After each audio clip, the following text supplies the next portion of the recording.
From IBMTV, International Broadcast Media, this is your report from Washington. There are 25 days left. Wednesday, Harris and Pence debated with occasional awkward interruptions. Their debate was an alternate universe from the spectacle of a week ago. Here's what you need to know. Harris put Pence on the defensive, calling Trump's pandemic response, quote, the greatest failure of any presidential administration in the history of our country, end quote.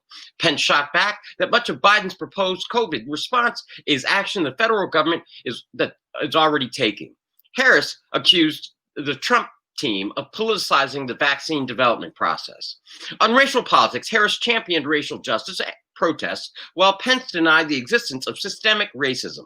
On the Supreme Court, Pence charged that Biden would pack the Supreme Court. Harris responded by saying Trump's appointees have been overwhelmingly white. Pence and Harris repeatedly dodged delicate questions, instead answering however they wanted. Pence avoided the COVID superspreader Rose Garden Supreme Court announcement. Both sides sidestepped succession plans if their running mates were incapacitated. Finally, the star of the debate, a fly. A fly sat on Pence's hair for nearly 2 minutes. The internet exploded. In the polls, the 2020 election could be a second consecutive Democratic wave. According to 538's forecast, Biden has an 84% chance of winning.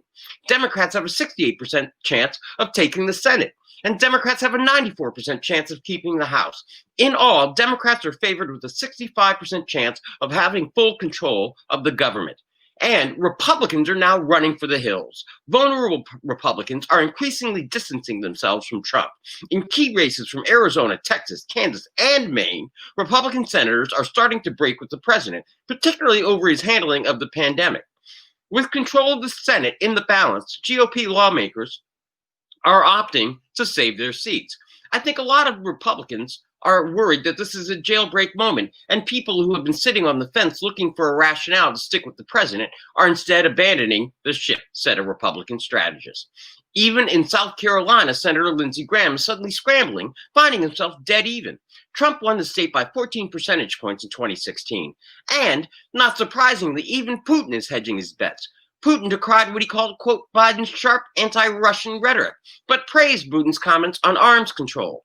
Putin's official comments to Russian state television served multiple purposes. First, he was playing the Trump side by casting the Democrats in a pro-Moscow light, while at the same time hedging his bets by flirting with Biden's camp in case Biden wins. In other news, Europe continues to outline a comprehensive fiscal stimulus program. First, Spain's prime minister unveiled a major plan Wednesday to boost his country out of recession by spending $162 billion of European Union aid to reshape the economy, with the aim of creating 800,000 jobs over the next 3 years. The plan focuses on getting Spain to transition to green energy and a digital economy. France unveiled a $116 billion plan called France's Reboot. Germany has a $130 billion plan stimulus package for both 2020 and 2021 to be spent on infrastructure, digitization, and green energy products. Italy is set to announce a plan similar to Spain, calling it Next Generation Italia. Greece is even receiving $32 billion plus $19.3 billion in grants and an additional $12.7 billion in loans with favorable interest rates and terms. And there's even a fiscal program of $24 billion to help the Western Balkans. This is on top of a previous $9 billion package for the Western Balkans, which includes North Macedonia. Meanwhile, here at home in the U.S., our fiscal stimulus program is dead. The world is acting, and Trump is hunkered down in an IC unit in the White House, a boy in a bubble. In world news, fighting between Armenian and Azerbaijani forces showed no signs of abating. Clashes between Azerbaijani and Armenian forces in the region since September 27th have killed hundreds in the worst escalation of hostilities since 1994.